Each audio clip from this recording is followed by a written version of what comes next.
आदरणीय कामगार बंधूंनो आणि उपस्थित असलेले सर्व आमचे शहर प्रमुख अजित भाऊ कुलकर्णी, आमचे आदिनाथ शिंदेजी, कांबळेजी आणि त्याचबरोबर त्यांची संपूर्ण टीम, आज आपण माझ्या मते दीड महिन्यानंतर इथे सभा घेतली, बरोबर आहे? महिनाभर झाला आपण ते छत्रपती संभाजी महाराजच्या आपण आंदोलनाला गेलो तिकडे. मी पण आजारी पडलो होतो. बरे लोक आजारी पडले म्हणून मला समजलं.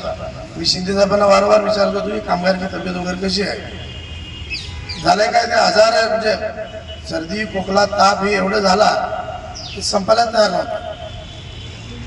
तरी सुद्धा काय आहे, आजारी असलो तरी अजित भाऊ येतात, ते काय मला सांगून का चला गाडीत बसा, परत आजार वाढवतात.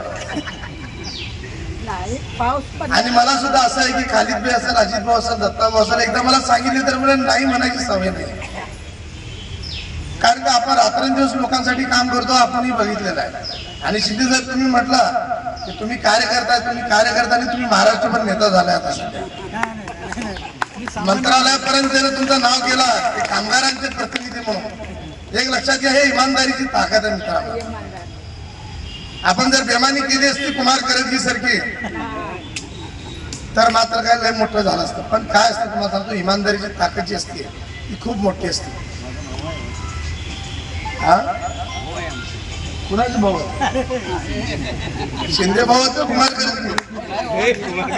करंजी सांगत जा म्हणजे काय पद्धतीने. आणि एक लक्षात घ्या मित्रांनो, आपण काम करत असताना इमानदारीने ताकदीने काम करतो म्हणून तर जे ना सगळ्या गोष्टीचे ना चांगल्या पद्धतीने. आता परवा आपली मीटिंग झाली, अजित भाऊंनी सांगितलं असेल तुम्हाला सर्व की सोलापूर जिल्ह्याचे पालकमंत्री यांच्याबरोबर आपली मीटिंग झाली. आणि त्या मीटिंग मध्ये जे ना मी असेल, अजित भाऊ असेल, खालीद भाई असेल, शिंदे साहेब असतील, कांबळे असतील, सगळ्यांना तिथे बोलण्याची संधी भेटली. होतंय का माहित आहे का, बाकीचे जे काँग्रेस, राष्ट्रवादी, भाजपवाले जे आहेत ना, तुम्हाला 100 पाऊल मागे ठेवतात आणि हे पुढे जातात लाली पावडर लावून. आणि जातात तिथे का हात जोडतात का पाया पडतात ते काय करतात माहित नाही. पण आल्यानंतर मात्र त्यांची शर्ट एकदम जे ना कडक असतात आणि सांगतात मी असं बोललो तसं बोललो. तसं काही नसतं मित्रांनो. तुमच्या समोर तुमच्या समक्ष जे झालं असतं तेच खरं असतं, बरोबर आहे ना? आज जायचे पाय पडायचे आणि बाहेर कॉलर टाईट करून यायचे, हे प्रहारचा धंदा नाही.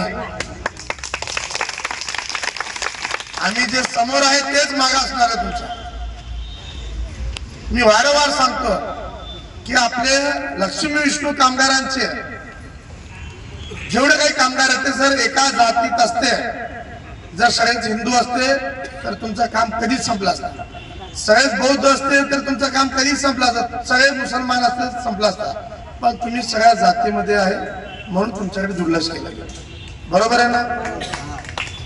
आणि जातीच्या नावाने मोर्चे करणारे भरपूर आहेत ना. एक 1.5 फुटा पण आहे बघा महाराष्ट्रभर जातीच्या नावाने त्यांना मोर्चे काढत फिरायला. पण सामान्य लोकांचे, सामान्य हिंदूंचे काय प्रश्न आहे, सामान्य मुसलमानचे काय प्रश्न आहे. आणखीन एक माणूस तिरंगा घेऊन निघाला. अरे बाबा, पण तिरंग्याखाली जे लोक अडचणीत आहेत, जात म्हणून कुणी येऊ शकता, पण काम म्हणून मित्रांनो प्रहार शिवाय कुणी समोर यायला तयार नाही. ही ताकद प्रहारची आहे मित्रांनो, लक्षात घ्या.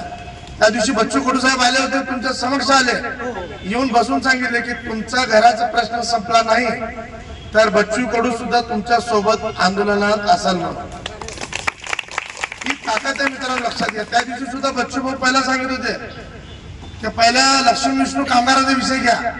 शिंदे साहेब बरोबर आहे का नाही? दुसरा कोणी असता तर पहिल्या माझ्या मतदारसंघाचा घ्या, माझा घ्या म्हणत असतं. पण बच्चू कडू हे एकमेव असे आमदार आहेत 288 पैकी किती पहिले मला की सोलापूरच्या पहिला लक्ष्मी विष्णू मिल कामगारांचा प्रश्न घ्या.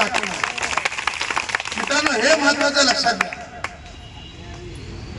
आपण आपल्यासाठी वैयक्तिकसाठी काय करतो याच्यापेक्षा आपल्या लोकांसाठी आपल्याला काय करता आला पाहिजे हे महत्वाचं असतं. त्या दिवशी मीटिंग मध्ये आम्ही बसलो, चंद्रकांत दादांनी चहा बिस्किट दिला, बोललं, सगळं व्यवस्थित चर्चा झाली. कलेक्टरला सांगितलं, महानगरपालिकेच्या आयुक्ताला सांगितलं कशा पद्धतीने काय करता येईल त्याच्यासाठी. आता आज परत मी कलेक्टर साहेबांकडे जाणार होतो पण आज सुट्टी आहे. काल गेलो तो कलेक्टर साहेब बीसी मध्ये होते, आम्हाला सुद्धा काय काय अशी असते की बाबा आजचा एक दिवस गेला तर उद्या बघता बघता बुधवार येतो, बघता बघता कामगार विचारतात, शिंदे साहेब विचारतात, कांबळे विचारतात, काशिमभाई विचारतात, काय झालं काय. आम्हाला सुद्धा उत्तर देण्यासाठी काम करावं लागतं मित्रांनो. लक्षात काल कलेक्टर साहेबाला जाऊन भेटलो, बऱ्याच वेळ थांबलो होतो, पण झालं काय त्यांची बीसी ते इलेक्शनचं काम सुरू झालं ना. तर मी या माध्यमातून पुन्हा एकदा सरकारला सांगतो, विनंती करतो, आता इशारा देत नाही, बैठक झाली, विनंती करतो की 8 दिवसामध्ये हा विषय कुठेतरी मार्गी लावा.